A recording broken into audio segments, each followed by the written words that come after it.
Boa noite, Igreja de Jesus. Estava falando com o louvor que essa música, antes de eu subir, é covardia. Quem nos conhece sabe que essa música tem sido o lema da nossa família, né? Temer porque se estamos guardados por aquele que nunca perdeu nenhuma batalha, amém? Bom, é sempre um privilégio muito grande estarmos aqui e sempre uma inquietação também muito grande estarmos aqui para compartilhar daquilo que o Senhor tem falado ao nosso coração. E o pastor nunca desiste de nós, né? O pastor Cândido é uma bênção. Ele nos desafia a cada dia a nos superarmos na nossa caminhada. E eu digo que eu tenho o dom do ensino, mas o da palavra nem tanto. E aí a gente tem que se esforçar mais. E aqui estou eu, eis-me aqui. Eu decidi dizer eis-me aqui. E que você também possa nessa noite dizer eis-me aqui, para o chamado que o Senhor tem para a sua vida. Da série de mensagens Servindo ao Próximo com Excelência, nós, como Igreja de Jesus, já temos bebido muita coisa nas últimas quintas-feiras. Passou por aqui o ministro Moisés, a ministra Claudete, falando à igreja acerca do caráter do discípulo, nesta série, Servindo ao Próximo com Excelência. E hoje foi me dada a incumbência de falar sobre os dons espirituais. E eu queria que você já abrisse a sua Bíblia, acessasse o seu celular, no texto base desta noite, que se encontra em 1 Coríntios 12. Nós iremos ler todo o capítulo. É um capítulo um pouquinho extenso, mas extremamente necessário para que possamos nos aprofundar nesse texto e extrair tudo o que o Senhor tem para falar a Pibã nesta noite. Então abra seu coração, deixe o Espírito do Santo, deixe o Espírito de Deus entrar no seu coração e ouça o que Ele tem para te dizer. E diz assim, Paulo falando aos irmãos, aos crentes de Corinto: irmãos, quanto aos dons espirituais, não quero que vocês sejam ignorantes. Vocês sabem que quando eram pagãos, de uma forma ou de outra, eram fortemente atraídos e levados para os ídolos mudos. Por isso, eu lhes afirmo que ninguém que fala pelo Espírito de Deus diz Jesus seja amaldiçoado. E ninguém pode dizer Jesus é Senhor, a não ser pelo Espírito Santo. Há diferentes tipos de dons, mas o Espírito é o mesmo. Há diferentes tipos de ministérios, mas o Senhor é o mesmo. Há diferentes formas de atuação, mas é o mesmo Deus que efetua tudo em todos. A cada um, porém, é dada a manifestação do Espírito, visando ao bem comum. Pelo Espírito, a um é dada a palavra de sabedoria, a outro a palavra de conhecimento. Pelo mesmo Espírito, a outro fé. Pelo mesmo Espírito, a outro dons de cura. Pelo único Espírito, a outro poder para operar milagres. A outro profecia. A outro discernimento de espíritos. A outro variedade de línguas. E ainda a outros interpretação de línguas. Todas essas coisas, porém, são realizadas pelo mesmo e único Espírito, e Ele as distribui individualmente a cada um conforme quer. Ora, assim como o corpo é uma unidade, embora tenha muitos membros, e todos os membros, mesmo sendo muitos, formam um só corpo, assim também com respeito a Cristo. Pois em um só corpo todos nós fomos batizados em um único Espírito, quer judeus, quer gregos, quer escravos, quer livres. E a todos nós foi dado de beber de um único Espírito. O corpo não é composto de um só membro, mas de muitos. Se o pé disser, porque não sou mão, não pertenço ao corpo, nem por isso deixa de fazer parte do corpo. E se o ouvido disser, porque não sou olho, não pertenço ao corpo, nem por isso deixa de fazer parte do corpo. Se todo o corpo fosse olho, onde estaria a audição? Se todo o corpo fosse ouvido, onde estaria o olfato? De fato, Deus dispõe cada um dos membros no corpo segundo a sua vontade. Se todos fossem um só membro, onde estaria o corpo? Assim, há muitos membros, mas um só corpo. O olho não pode dizer à mão, não preciso de você, nem a cabeça pode dizer aos pés, não preciso de vocês. Pelo contrário, os membros do corpo que parecem mais fracos são indispensáveis, e os membros que pensamos serem menos honrosos, tratamos com especial honra. E os membros que em nós são indecorosos são tratados com decoro especial, enquanto os que em nós são decorosos não precisam ser tratados de maneira especial. Mas Deus estruturou o corpo, dando maior honra aos membros que dela tinha falta, a fim de que não haja divisão no corpo, mas sim que todos os membros tenham igual cuidado uns pelos outros. Quando um membro sofre, todos os outros sofrem com ele. Quando um membro é honrado, todos os outros se alegram com ele. Ora, vocês são o corpo de Cristo e cada um de vocês, individualmente, é membro desse corpo. Assim, na igreja, Deus estabeleceu primeiramente apóstolos, em segundo lugar profetas, em terceiro lugar mestres, depois os que realizam milagres, os que têm dom de curar, os que têm dom de prestar ajuda e os que têm dons de administração e os que falam diversas línguas. São todos apóstolos? São todos profetas? São todos mestres? Têm todos o dom de realizar milagres? Têm todos os dons de curar? Falam todos em línguas? Todos interpretam? Entretanto, busquem com dedicação os melhores dons. Até aí só. Bom, o apóstolo Paulo fala à igreja de Corinto a respeito dos dons. Não que aquela igreja não tivesse variedade de dons, muito pelo contrário. Era uma igreja cheia de dons, mas eles estavam confusos em relação a esses dons. E então o apóstolo Paulo começa de uma forma muito curiosa ao estudar as Escrituras. Isso me saltou aos olhos, que antes mesmo dele começar a falar dos dons, antes mesmo dele explicar, ele exortar a igreja sobre os dons, ele começa situando a igreja. Ele primeiro começa dizendo assim: olha, eu não quero que vocês sejam ignorantes no fato de ignorar a existência dos dons, mas também eu não quero que vocês sejam ignorantes ou mal instruídos acerca dos dons espirituais. E antes dele começar a falar propriamente o que são os dons espirituais, quais são as finalidades dos dons espirituais, ele alerta aquela igreja, a igreja de Corinto, sobre quem ela era e quem ela é. No verso 2 ele chama a igreja à realidade do outrora e do agora.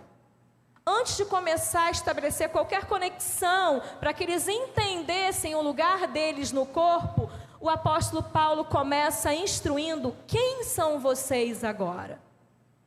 Antes vocês eram uma coisa, guiados por deuses estranhos, né? Deus mudo que não fala, surdo que não ouve. Antes vocês eram assim, mas agora vocês são ou precisam ser guiados pelo Espírito Santo. Paulo começa mostrando porque a gente precisa saber quem nós éramos. E nós éramos, Igreja de Jesus, hoje, PIBAM, nós éramos mortos para os nossos pecados. Nós estávamos separados. E o Senhor, com um plano perfeito, nos une novamente a este corpo. E antes de falar da função desse corpo, o apóstolo começa te alertando de quem você era, a sua condição do outrora e quem você é hoje. Você é lavado e redimido pelo sangue do Cordeiro, amém? Hoje você está debaixo do poder desse Espírito que te conduz em tudo, do Espírito Santo do Senhor, do Deus vivo. E a gente precisa saber, para a gente entender a questão dos dons, a gente precisa entender quem nós éramos, a nossa condição de pecador, para a gente entender o que a gente precisa realizar hoje, como filhos de Deus, guiado agora pelo Espírito Santo. E aí então, depois de situar a igreja de Corinto, e o apóstolo nos situar hoje, nos lembrar hoje de quem nós éramos e quem nós somos hoje, ele começa então a falar sobre os propósitos dos dons espirituais. E esse é o título da nossa mensagem de hoje, o propósito dos dons espirituais. E eu gostaria de conversar com vocês na perspectiva do dom como uma dádiva. Porque é isso que a gente acabou de ler. No verso 7 diz assim: a cada um, porém, é dada a manifestação do Espírito, visando o bem comum. Aqui, portanto, nós compreendemos que Paulo está dizendo que o dom é uma dádiva oferecida a você, para que em você se manifeste o Espírito Santo de Deus com uma finalidade: abençoar o coletivo. Essa é a finalidade do dom. Os dons espirituais são uma dádiva de Deus à igreja. E é isso que Paulo vai narrar nos próximos versos. No verso 6 deste mesmo capítulo, o Senhor fala que a dádiva é do Pai. Está escrito assim: há diferentes formas de atuação, mas é o mesmo Deus que efetua tudo em todos. Então é uma dádiva primeiramente de Deus, Deus Pai, primeira pessoa da Trindade. Mas é uma dádiva também do Filho. No verso 5, há diferentes tipos de ministério, mas o Senhor é o mesmo, o Senhor Jesus é o mesmo, a segunda pessoa da Trindade. Mas também é uma dádiva do Espírito Santo. No verso 7, a cada um, porém, é dada a manifestação do Espírito, visando ao bem comum. Observem que a Trindade se une para nos oferecer essa dádiva, esse presente, que é o dom espiritual. A partir do momento que você deixa a vida de outrora, guiado por deuses estranhos, e agora se submete à vontade do Espírito Santo de Deus. Então, querido, se você já foi lavado, se você já foi redimido por esse sangue, você já recebeu esse dom que Ele já te deu. E o dom nada mais é do que uma capacitação especial. Entendam o dom como um plus, como um bônus. Você já teve a salvação, você já está salvo. Ok, você já recebeu esse presente. Mas o dom é uma capacitação especial. É um plus que Deus te dá para você desempenhar um ministério. Desempenhar um serviço.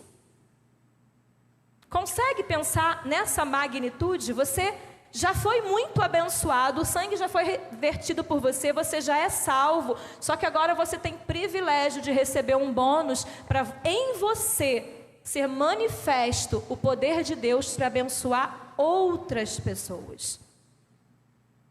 Isso é o dom espiritual. Nós estamos entrando no ano do serviço. PIBAN 2024 é o ano do serviço. E o dom está intrinsecamente ligado a serviço. Intrinsecamente ligado a serviço. Nós estamos entrando no ano do serviço e nós precisamos colocar em prática tudo aquilo que a gente já tem aprendido e já tem recebido da parte do Senhor para este tempo em relação aos nossos dons espirituais. O dom que Deus te deu está, queridos, a serviço de alguém. Fala aí para o seu irmão, que o dom que Deus me deu está a seu serviço. E é isso mesmo, se o dom que Deus te deu não estiver a serviço do seu irmão, ele não está cumprindo o propósito para o qual ele existe. Se o dom espiritual que o Senhor te deu está só te abençoando, te edificando, tem alguma coisa errada. Tem alguma coisa errada. O dom espiritual ele tem um propósito e uma finalidade. Essa finalidade é a exteriorização, ou seja, você precisa botar para fora, em atos, em serviço, um feito a alguém. Você precisa exteriorizar isso em favor, é uma obra, uma realização em favor de alguém. O dom espiritual, ele precisa trabalhar por alguém. Ele precisa realizar algo a alguém. ele precisa estar, ou ele sempre estará, se desdobrando em atos de serviço. Essa é a finalidade do dom, é para isso que o dom foi te dado. E a igreja de Corinto, como eu falei, tinha variedade de dons, mas eles não estavam sabendo lidar com essa variedade. Eles não estavam sabendo quem eles eram, e aí Paulo vem e sintoniza eles. Olha, vocês eram assim, mas agora vocês são guiados pelo Espírito. Vocês agiam assim, mas agora vocês devem agir desta forma. E aí então Paulo explica quem eles eram e quem eles são agora. Paulo explica qual é a finalidade do dom. Ele precisa se desdobrar em atos de serviço para o coletivo. E mesmo assim Paulo continua narrando de forma, ao meu ver, muito didática. Acho que assim, a mais didática de todas, a mais simples, está nesse capítulo 12. Porque Paulo já havia comparado o corpo de Cristo, a igreja, com um templo, com uma família, com um exército, com uma noiva. E agora ele vem e compara o corpo de Cristo com o corpo humano. E para mim, assim, foi de uma sacada de Paulo extraordinária. Porque foi tão didático ele explicar, porque nós também estamos nesse corpo físico, certo? Então, quando a gente começa a entender a unidade desse corpo físico, do nosso corpo humano, né, que é tão intrínseco na gente, quando a gente consegue entender a funcionalidade desse corpo, nós conseguimos entender a funcionalidade do corpo de Cristo, que é a igreja. Então, ele vem e compara, ele faz essa comparação com o corpo humano de forma extraordinária. E ele faz nos pensar em relação a algumas coisas que eu fiquei pensando e estudando. O que nos une a esse corpo físico, ao corpo humano? Já pararam para pensar sobre isso? O que faz o seu corpo ser unido, uno? Já pararam para pensar sobre isso? E eu comecei a pensar sobre algumas coisas que fazem o nosso corpo ser uno, né? Ter essa funcionalidade toda ok, né? E eu pensei no sangue. O sangue corre por todo o nosso corpo, certo? Não há órgão, membro nenhum do corpo que não tenha o sangue correndo nele, né? E quando a gente traz isso para a vida da igreja, do corpo de Cristo, a gente começa a se surpreender com as coisas que Deus faz e entender os propósitos dessa didática aqui que Paulo relacionou com o corpo. Foi através do sangue de Jesus, do sangue do Cordeiro, que eu e você fomos ligados novamente a um corpo. Foi através desse sangue derramado na cruz que eu e você, que estávamos mortos, o nosso outrora estava morto em nossos delitos e pecados, e esse sangue vem e nos liga novamente, nos une novamente ao corpo de Cristo. A gente estava separado, a gente estava longe, e através desse sangue que une o nosso corpo físico, foi através do sangue de Jesus que nos uniu a este corpo maior aqui, que é o corpo de Cristo. Mas não só o sangue, outra coisa nos une ao corpo físico, eu gostaria de pensar com vocês, é a alma, é o espírito. Você consegue descobrir no seu corpo qual é a parte do seu corpo, qual é o membro do seu corpo que fica a alma, que a alma está nele? Você consegue descobrir isso? Aonde é que está a alma do seu corpo? Se eu pedisse para você me mostrar em qual parte, você conseguiria distinguir aonde está a alma do seu corpo, onde está o espírito? Não conseguiríamos, de fato não conseguiríamos. Sabe por quê? Porque lá no verso 13, Paulo diz assim: em um só Espírito, todos nós fomos batizados em um corpo. Ou seja, Paulo está dizendo que foi o Espírito que te enxertou nesse corpo. Eu e você fomos batizados em um corpo, fomos inseridos em um corpo. E quem te introduziu nesse corpo? O Espírito. O Espírito Santo de Deus te introduziu nesse corpo. Ele te regenerou, ele te tirou do que você era, do outrora, e te traz para uma nova realidade, ligado à fonte de vida. Você que estava morto, agora você está ligado novamente à fonte de vida, que é Jesus. Amém? E Paulo não só isso, mas ele continua descrevendo de forma muito didática nesse texto, ele diz que não há membro nenhum do corpo que não possua dom, e também não há membro nenhum do corpo que tenha todos os dons. E é interessante pensar nisso, né? Que o Deus coloca tudo certo, não é de excesso, mas também não é de escassez. E aí Paulo vai nos mostrar nos próximos versos essa distribuição. Ele ilustra de forma magnífica essa distribuição. Ele mostra para a gente como o Espírito faz para que isso tudo seja desenvolvido de forma tão sublime. E ele fala no verso 11 desse capítulo: os dons não são distribuídos pela igreja, mas pelo Espírito Santo, conforme a sua vontade e os seus propósitos soberanos. E ele ilustra essa soberania do Senhor ao distribuir esses dons. E Paulo destaca 4 verbos para ilustrar essa distribuição. E o primeiro verbo é o próprio distribuir. O verbo distribuir. No verso que diz que ele, no verso 11, que o Espírito Santo distribui, ou seja, reparte, oferece. Está escrito assim: todas essas coisas, porém, são realizadas pelo mesmo e único Espírito, e eles as distribui individualmente a cada um conforme quer. Ele te oferece. Você foi regenerado e agora a você é dado uma dádiva. Ele te oferece, ele reparte esses dons. É o primeiro verbo. Mas ele não só reparte, ele dispõe. E o que é dispor? É arrumar, é ajeitar, é colocar de forma harmoniosa, é juntar tudo de forma harmoniosa. Ele dispõe, e está escrito no verso 18 assim: de fato, Deus dispõe cada um dos membros do corpo segundo a sua vontade. Então ele reparte, ele dá, ele dispõe, ele ajeita, ele arruma, mas não só isso, ele coordena. E o que é coordenar? É estruturar, é colocar cada coisa no seu lugar para que não tenha falta de nada, para que não sobre aqui e nem falte ali. Olha o que diz o verso 24: enquanto os que em nós são decorosos não precisam ser tratados de maneira especial, mas Deus coordena ou estrutura o corpo, dando maior honra aos que dele tinham falta. Ou seja, ele distribui, ele te dá, ele ajeita, ele arruma, dispõe, mas ele também coordena do jeito que não falte nada. E por último, ele estabelece.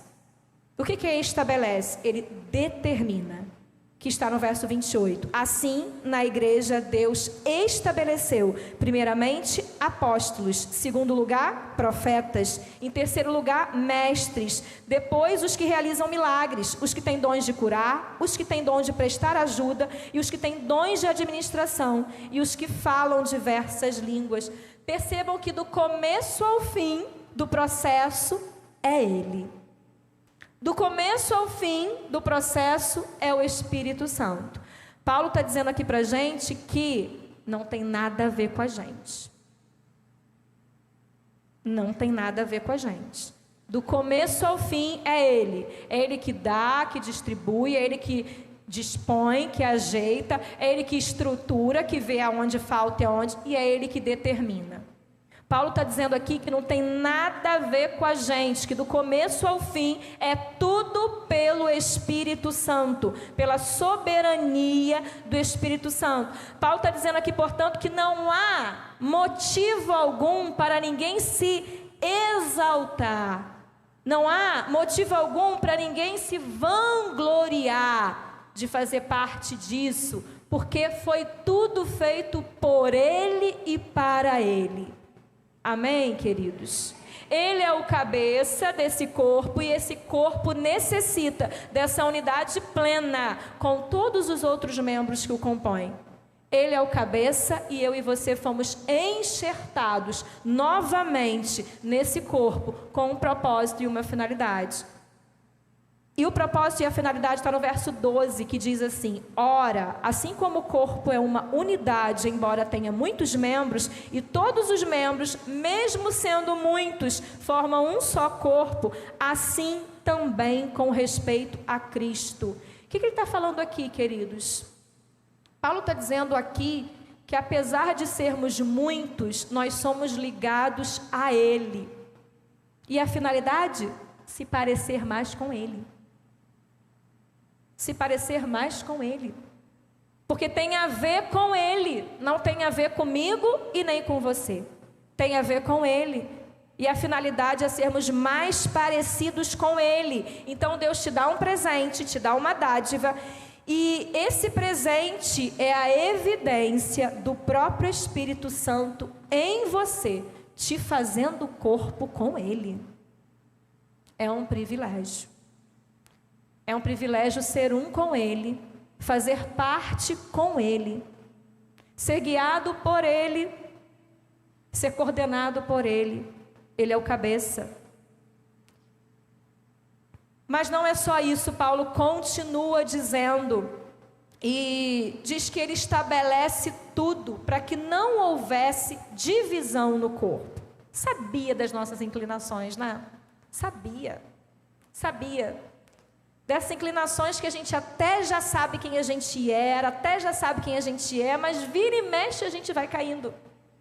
Vira e mexe a gente pega alguma coisinha lá do outrora e tenta trazer para o agora, mas o outrora... Presta atenção nisso. O outrora é só para te mostrar quem você era. É só para você não esquecer e começar a se vangloriar achando que você é alguma coisa.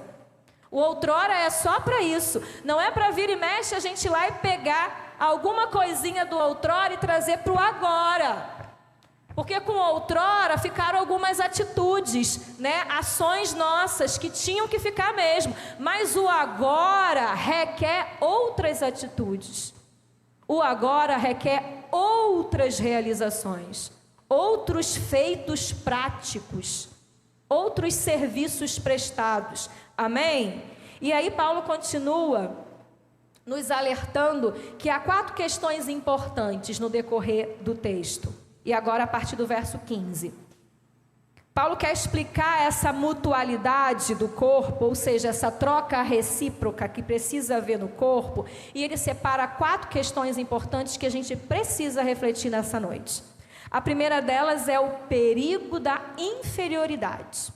Está escrito lá no verso 15 e 16. Se disser o pé, porque não sou mão, não sou corpo, nem por isso deixa de ser do corpo. E se o ouvido disser, porque não sou o olho, não sou do corpo, nem por isso deixa de ser do corpo. O que Paulo está querendo dizer aqui?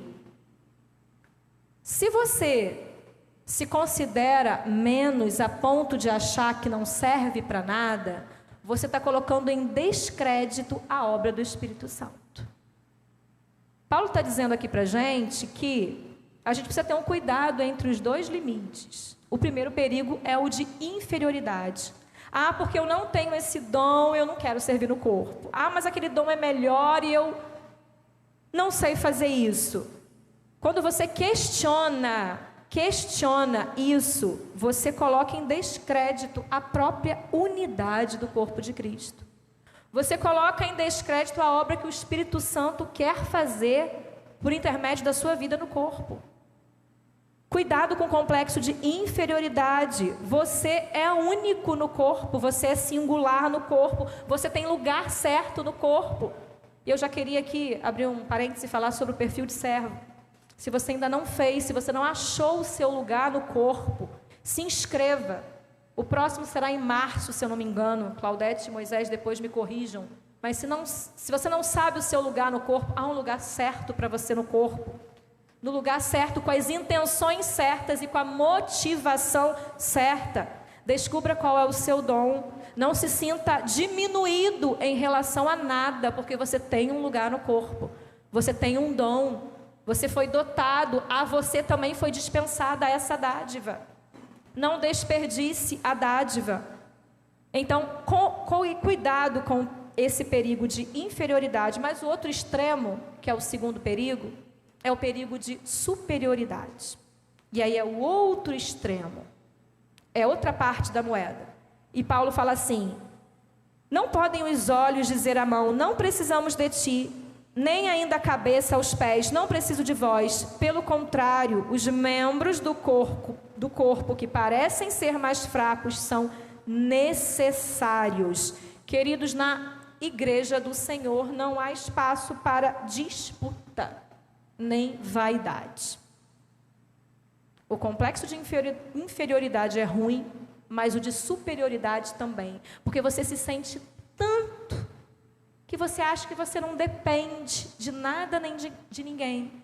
Você se acha tanto que você se priva do convívio do corpo porque você se acha autossuficiente. E isso também é um perigo. Ninguém pode se envaidecer-se. Sabe por quê? Porque lá em 1 Coríntios 4 também fala sobre isso. Diz assim: pois quem torna você diferente de qualquer outra pessoa? O que você tem que não tenha recebido? E se recebeu, por que se orgulha? Como se assim não fosse. Ou seja, tudo que você tem não é seu. E por que então você se orgulha se o que você tem foi dado? Por que você faz isso como se não tivesse recebido? Como se fosse méritos seus? Por que você faz isso? E aí é um tapa de pelica para a gente, né? Porque às vezes a gente tende, quando a gente estuda um pouquinho mais, quando a gente tende a se achar que a gente não precisa, que a gente já está bom ali no nosso conhecimento, naquela coisa, mas não é assim. Quem é você para se vangloriar disso? O que você tem não é seu. Está se vangloriando do quê? Foi dado, foi oferecido. E isso, queridos, você precisa ser lembrado, de novo, do seu outrora. Não é porque o Senhor quer te diminuir, não é isso. Mas o Senhor quer que você se lembre de onde você veio, quem você era, morto pelo pecado, e quem você tem a possibilidade de ser hoje. Os atos diferentes de serviço que você pode mostrar hoje, sendo regenerado. Você precisa ser lembrado, não para ser diminuído, mas também para não se vangloriar daquilo que foi te dado, que você recebeu. E aí a gente começa as necessidades. Eu falei de 2 perigos: inferioridade, superioridade, e 2 necessidades. E a primeira necessidade é de mútua cooperação. Cooperação. O que Paulo está querendo falar sobre isso? No verso 25, para que não haja divisão no corpo, pelo contrário, cooperem os membros com igual cuidado em favor uns dos outros. Sabe aquela vontade que a gente tem de comer alguma coisa, mas que você sabe que vai te fazer mal? A vontade eu nem sei de onde que vem, não sei se é do estômago, né? Quem for médico aí pode me orientar, se a vontade vem na cabeça, eu não sei de onde que parte a vontade. Mas fato é que de vez em quando a gente tem vontade de comer algumas coisas que não nos fazem bem e a gente sabe que não faz bem. Só que de vez em quando a gente teima de comer. E o que acontece? Só o estômago fica ruim? Não. Todo o corpo se sente mal, juntamente. Todo o corpo se sente mal. Com a Igreja de Cristo funciona do mesmo jeito. Quando a gente tem atitudes que maltratam, que machuca, todo o corpo sofre. Todo o corpo sofre.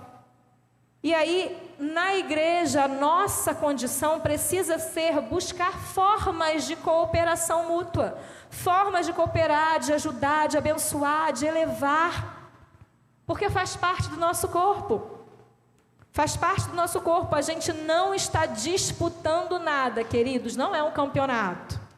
Nós não estamos disputando nada com ninguém. Nós precisamos cooperar. E aí, quando eu penso no corpo, o corpo físico, e penso nessa questão da disputa, me vem logo na cabeça as doenças autoimunes. Gente, que terrível são as doenças autoimunes. É uma confusão no corpo. Porque a doença autoimune nada mais é do que ela tentar matar ou destruir células, organismos bons do seu corpo, mas que ela não vê como sendo bom, e ela tenta destruir porque ela pensa que aquilo é uma ameaça. E hoje em dia existem muitos corpos doentes, eu estou falando do corpo de Cristo agora. Muitos corpos doentes porque têm se combatido um ao outro, achando que está combatendo corpo estranho, achando que está combatendo inimigo, quem pode te causar mal, e na verdade está combatendo o próprio corpo. trazendo doença para o próprio corpo. Isso é muito sério. Nós fazemos parte de um único corpo. Um único corpo. Não é campeonato, mas é mútua cooperação. Mútua cooperação. É cooperar para que todo o corpo esteja bem, todo o corpo esteja saudável. Mas não só de mútua cooperação, a outra necessidade é de empatia, na alegria e na tristeza. Paulo diz assim no verso 26, de maneira que se um membro sofre, todos sofrem com ele, e se um deles é honrado, com ele todos se regozijam. Como é difícil a gente se regozijar com o outro.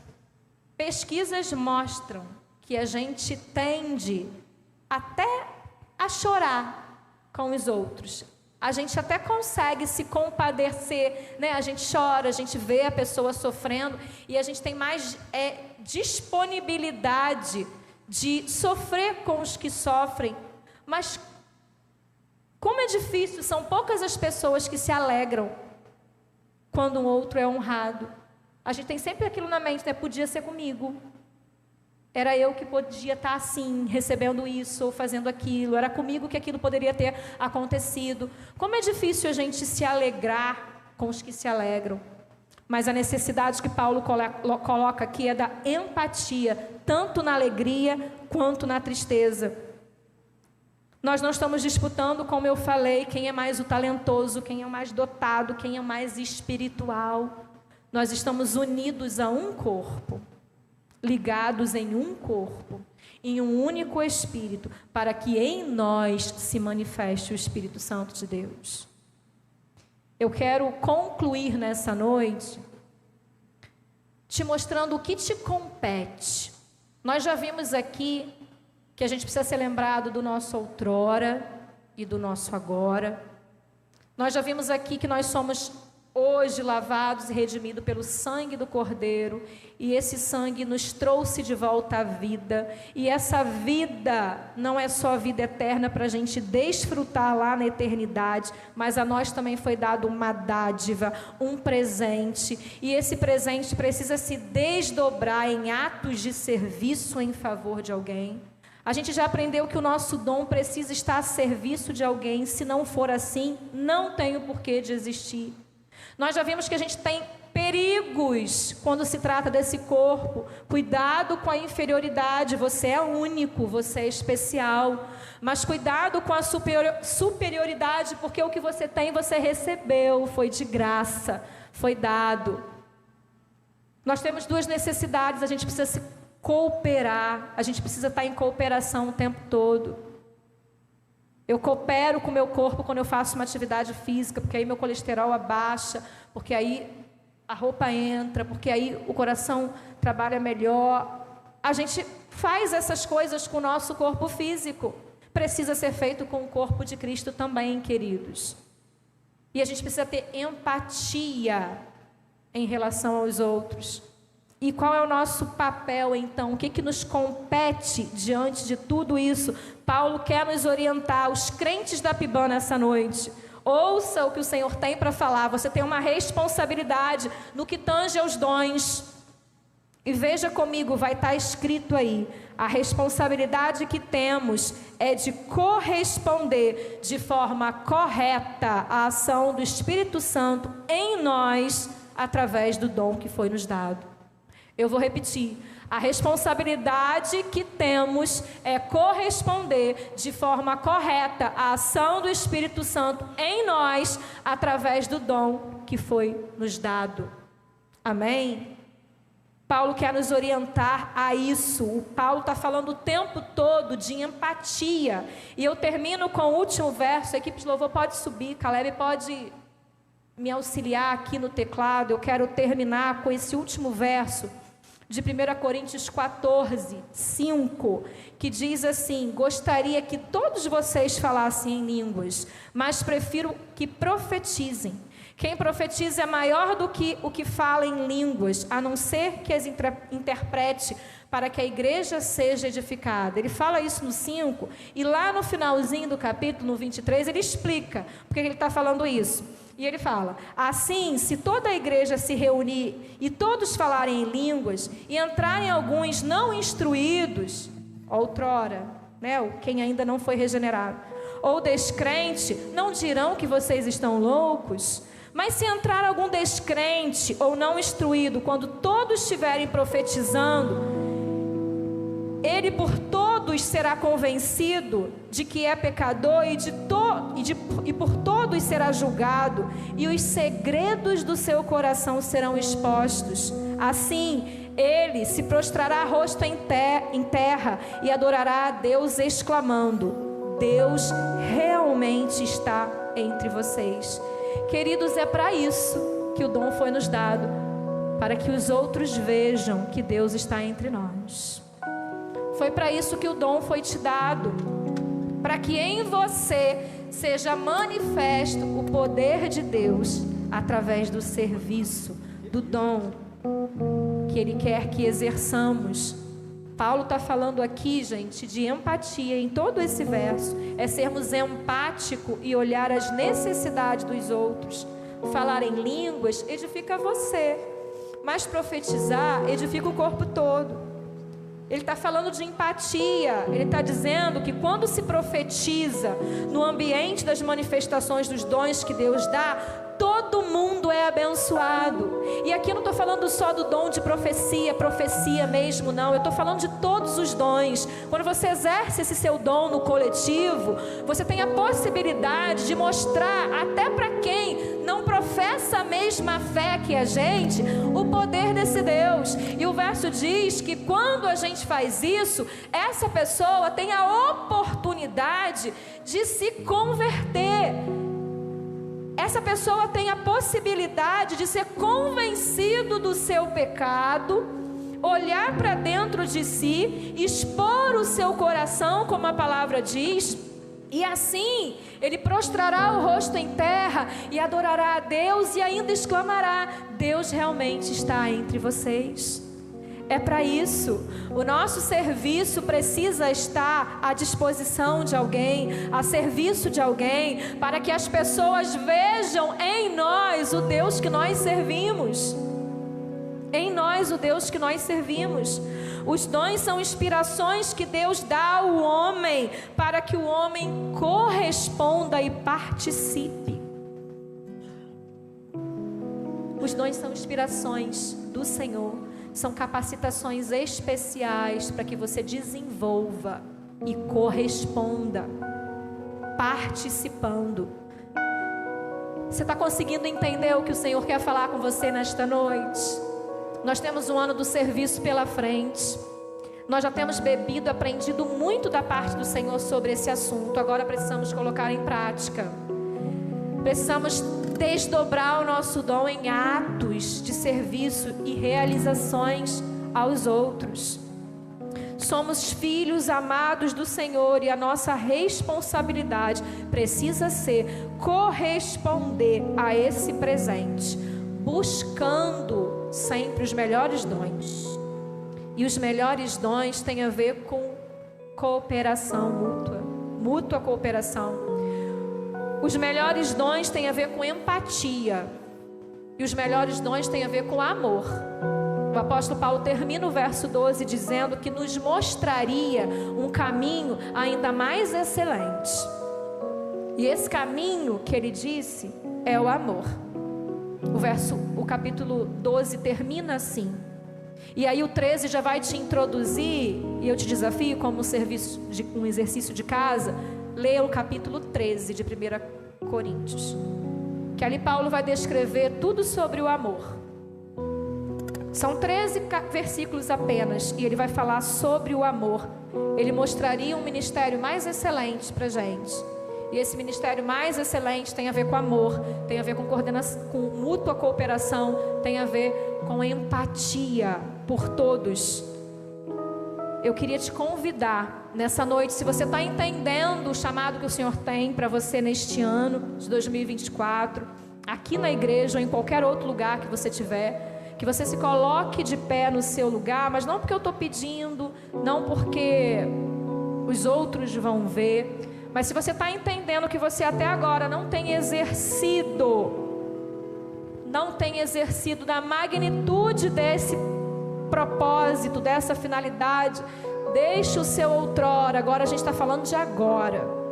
Se você ainda não tem conseguido exercer o seu dom da forma que o Senhor quer, manifestando aos outros o poder de Deus, que você coloque no seu lugar em pé, no ato de fé, dizendo: Senhor, até aqui eu não tenho correspondido, ou eu tenho correspondido, mas eu entendo que eu preciso corresponder mais, que eu preciso participar mais. Que você coloque-se de pé no seu lugar e faça esse propósito com o Senhor, porque a obra é grande, queridos, e o Senhor conta com você. Conta com você não porque precisa de você, mas porque quer que você seja participante dessa obra que Ele está fazendo. O ministro Pedro falou domingo passado que Deus está fazendo. Deus está fazendo aqui, Deus está fazendo em um monte de lugar, e está fazendo mesmo. Só não vê quem não quer, e está fazendo. Pessoas têm se levantado e têm se disponibilizado e têm colocado a sua vida à disposição, dizendo que quer cooperar, quer fazer jus a esse presente, a essa dádiva que recebeu. E eu te desafio hoje a se colocar de pé e se comprometer com o Senhor. Eis-me aqui. Eu tenho entendido o teu chamado, eu tenho entendido que eu preciso exercer o meu dom, a dádiva que o Senhor me deu. Eu aceito o desafio, eu quero também participar, eu quero fazer parte disso que está acontecendo, do que Deus está fazendo. Eu entendo que eu preciso. Eu entendo que com isso eu honro o sacrifício que foi feito na cruz, eu honro a dádiva que foi me dada, eu honro o presente que eu recebi. Amém? Se coloque em pé, eu quero orar por vocês. Senhor, muito obrigado porque a Tua palavra é viva. Muito obrigado porque o Senhor toca os nossos corações, o Senhor nos constrange aonde precisamos melhorar, o Senhor nos exorta acerca daquilo que o Senhor tem para nós, como filhos amados, como único no corpo, como pessoas extremamente especiais para o Senhor, ó Pai. Que cada um aqui possa entender que foi lavado e redimido pelo Teu sangue, e que sobre cada um já foi dado uma capacitação especial para o desenvolvimento, ó Pai, de um ministério, de um serviço, e esse serviço precisa abençoar outras pessoas. Esse exercício e essa função precisa alcançar, precisa se desdobrar aos 4 ventos da terra, aos 4 cantos da terra. Ó Pai, nós entendemos que grandes coisas o Senhor tem feito e ainda vai fazer, mas levante, capacita aqueles que ainda não estão entendendo, assim como aqueles crentes de Corinto, ó Pai, precisaram ser despertados. Desperta a Tua igreja nessa noite, ó Pai, para exercer com excelência os melhores dons, com empatia, ó Pai, com mútua cooperação, com amor, ó Pai, a todos os perdidos, Deus. Nós te pedimos assim: começa em mim, começa na minha casa, começa com os meus, Pai. Vá tocando nos corações, vai transformando o que precisa ser transformado, vai dando lugar, ó Pai, a pensamentos que envolvam outras pessoas, que abençoem outras pessoas, que edifiquem outras pessoas, que alcancem outras pessoas, dos nossos arraiais ou fora deles.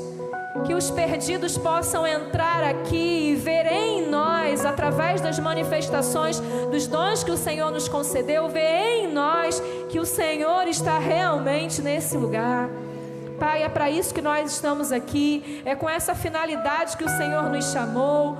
Já estamos debaixo dessa capacitação, portanto, usa-nos, Senhor, que possamos ser participantes dessa tão grande obra. Muito obrigado por esse privilégio de estar aqui esta noite, compartilhando com os irmãos tudo aquilo que o Senhor tem para a nossa igreja, Pai. Nos abençoe, a oração que nós te fazemos em nome de Jesus.